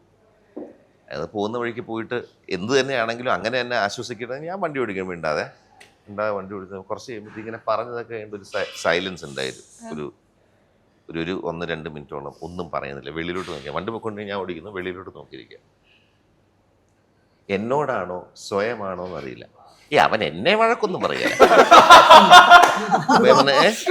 എന്നെ വഴക്ക് പറയണ്ട. അവൻ ഞങ്ങൾ സ്കൂൾ ഓഫ് ഡ്രാമയിൽ ഒരുമിച്ചല്ലേ, അവൻ എന്നെ വഴക്ക് പറയാം. ഞാൻ ചോദിച്ചില്ല, ഇല്ലില്ല പറയല, അവൻ പറയാ. പിന്നെയും സൈലൻസ്, പിന്നെയും കുറെ സൈലൻസ്. അങ്ങനെ വലിയ ഡയലോഗൊന്നും എനിക്ക് ഇല്ല, അങ്ങനെ വലിയ ഡയലോഗൊന്നും തരൂല്ല. എല്ലാവരും തരൂടെ, എനിക്ക് 2 ലൈനൊക്കെ അല്ലേ ഉള്ളൂ. ഈ അന്നത്തെ ഫുൾ ടെൻഷൻ പുള്ളി ആത്മകഥമായിട്ടാണ് പറയുന്നത്. പക്ഷെ വളരെ ലൗഡ്. BKP ആയിട്ട് പണ്ട് ഞങ്ങൾ വണ്ടി ഓടിച്ച് പോകുന്ന സമയത്തൊക്കെ പെട്ടെന്ന് ഷോർട്ട് ആൻഡ് ബേൺ ആവുന്ന മനുഷ്യനാണ്. അപ്പോൾ ഈ ബോംബെയിലൊക്കെ IF അവിടെയൊക്കെ വരുമ്പോൾ ഞാൻ ബൈക്കിൽ എനിക്ക് വണ്ടി ഓടിക്കാൻ ആഗ്രഹമുള്ള നമുക്ക് ഓടിച്ച് പോയാൽ പ്ലെയിനിലേക്ക് കയറുമ്പോൾ ഐ ഡ്രൈവ് ഓടിച്ച് പോകുന്ന സമയത്തൊക്കെ ചില സമയത്ത് ടയർഡാവും. BKP ഓടിക്കുന്ന സമയത്ത് ആരെങ്കിലും ക്രോസ് ചെയ്യുക എന്തെങ്കിലും ചെയ്തു കഴിഞ്ഞാൽ പെട്ടെന്ന് ദേഷ്യം വരും. വായിന്ന് വരുന്ന എന്താണെന്ന് അറിയില്ല. പക്ഷെ ആ സമയത്ത് ക്വിക്കായിട്ട് പുള്ളിയുടെ റിഫ്ലെക്സ് ചെയ്യുന്നതെന്ന് അറിയാം. ഈ ഒരു സംഭവം ഒന്ന് ഒരുത്തൻ ക്രോസ് ചെയ്ത് നമ്മൾ തെറി പറയുന്ന സമയത്ത് നമുക്ക് പിന്നെ അവിടെ വളരെ ഫ്രാക്ഷൻ ഓഫ് എ സെക്കൻഡിനുള്ളിൽ പുള്ളി ഗ്ലാസ് എടുത്തു വിളയാം. ഞാൻ ഗ്ലാസ് അല്ലെങ്കിൽ അവൻ കേൾക്കൂല്ലേടാ, പൂര തെറി. അവനെങ്ങാനും തിരിച്ചു വന്നാലോ? നീ മാത്രം കേട്ടാ പോരെ, അവൻ കേൾക്കണ്ടല്ല. എന്റെ ഫ്രസ്ട്രേഷനും കഴിഞ്ഞു. ഒരു കോ ആർട്ടിസ്റ്റ് എന്നുള്ള രീതിയിൽ ഭയങ്കര സപ്പോർട്ടീവ് ആയിരുന്നു. എനിക്ക് എത്രയോ വർഷത്തെ പരിചയമുള്ള, ഞാൻ അവിടെ അസിസ്റ്റ് ചെയ്തിട്ടുണ്ട്, ഞാൻ അവിടെ അദ്ദേഹത്തിൻ്റെ ഫേമിൽ ഡയറക്റ്റ് ചെയ്തിട്ടുണ്ട്. ഇത്രയും എത്ര പേരാണെന്ന് അവിടുന്ന് ഫിലിം മേക്കേഴ്സായിട്ട് മാറിപ്പോയവർ ശരിക്കും. ഇൻഫാക്ട് ഈ supports a lot of people. ഭയങ്കര നല്ലൊരു ഇൻട്രസ്റ്റിംഗ് ക്യാരക്ടർ. ഈ സെറ്റിലും എനിക്ക് തോന്നിയതാണ് എല്ലാവരും തമ്മിൽ ഓരോ സീൻ നമ്മൾ കമ്പോസ് ചെയ്യുന്ന സമയത്തും എല്ലാ ആക്ടേഴ്സും അതിലുള്ള എത്ര ആക്ടേഴ്സ് ഉണ്ടോ എത്ര കൂടുതലുണ്ട് എല്ലാവരും തമ്മിൽ സപ്പോർട്ട് ചെയ്ത് എല്ലാവർക്കും പേഷ്യൻസ് ഉണ്ടായിരുന്നു. അതാണ് പ്രകാശ് ചേട്ടനൊക്കെ എന്തൊരു പേഷ്യൻസ് ആണെന്ന് ഞാൻ അഭിരാമി എല്ലാവർക്കും എന്തൊരു പേഷ്യൻസ് ആണ് അപ്പോഴാണ് കാണുന്നത്. സോ എന്തായാലും നല്ലൊരു സിനിമ നമ്മൾ 90 ദിവസം ഷൂട്ട് ചെയ്ത് അത് ഇറങ്ങാൻ പോവാം. നിങ്ങൾക്കൊക്കെ നല്ല നല്ല വേഷങ്ങൾ കിട്ടട്ടെ കേട്ടോ. കാരണം നിങ്ങളൊക്കെ നന്നായിട്ട് വരുമ്പോഴാണല്ലോ ഒരു കാസ്റ്റിംഗ് ഡയറക്ടർ അല്ലെങ്കിൽ അസോസിയേറ്റ് ഉള്ള നിലയ്ക്ക് എനിക്ക് സന്തോഷമാവുള്ളൂ. സോ എല്ലാവർക്കും all the very best. Prakash ചേട്ടാ ഓൾ ദ വെരി ബെസ്റ്റ്. ഇനി നല്ല നല്ല ക്യാരക്ടേഴ്സ് ഒക്കെ കിട്ടട്ടെ. അതെ എല്ലാവർക്കും അതെ എല്ലാവർക്കും നമ്മൾ ചെയ്യുന്ന എല്ലാ എന്തൊക്കെയാണോ നമ്മൾ ജീവിതത്തിൽ ചെയ്യുന്ന എല്ലാം നല്ല ഒരു സ്റ്റെപ്പ് ബൈ സ്റ്റെപ്പ് ഉയർന്നു വരട്ടെ. Supreme power. All the best. Good luck. So thank you so much. Thank you.